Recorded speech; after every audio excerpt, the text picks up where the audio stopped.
Why are churches lying to us about what heaven, hell, and life after death really are? They pretend to know things which can't possibly be proven and have no evidence in Scripture. You have heard their fables of immediately appearing in some kingdom in the clouds, with the pearly gates, with St. Peter allowing entry to the worthy. But close examination of prophecies and Scripture contradicts the entire narrative. So where is the truth? We begin this journey with the first problem of death.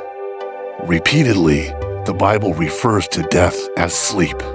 In Daniel 12 verse 2 it mentions the dead rising to judgment in a way which says, "Those who sleep in the dust of the earth." In Revelation 20 verses 4 and 5 it describes the first and second resurrections. This means the dead are not taken to heaven until the resurrection which occurs at Jesus' return. This is the first nail in the coffin of the myths. Next comes the subject of heaven. Heaven is an archaic term which referred to everything above the ground of the earth. The Apostle Paul referred to a friend who was taken up to the third heaven. The first heaven is where the birds fly, and the second heaven is the atmosphere, which protects earth. The third heaven is space, which is what Jesus ascended up to and the New Jerusalem comes down from.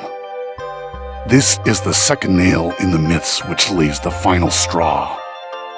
If heaven is space, then what is hell and the lake of fire according to Scripture? 2 Peter 3 explains that the earth gets completely dissolved and melted with fervent heat, and often being buried in the earth is a lesser form of hell called Sheol. So what happens to cause the earth to be hell in the future? Isaiah 13 verse 13 explains that God will move the earth from its place.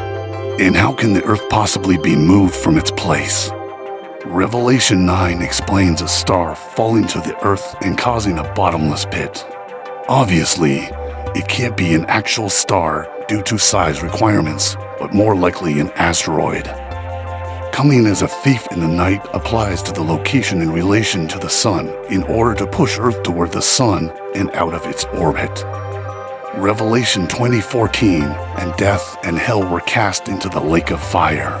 This is the second death.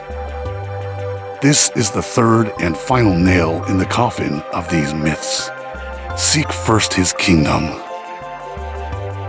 The New Jerusalem will take the best of humanity and the glory of the nations to a new earth where righteousness dwells. The wind blows where it wishes, and you hear the sound of it, but cannot tell where it comes from and where it goes.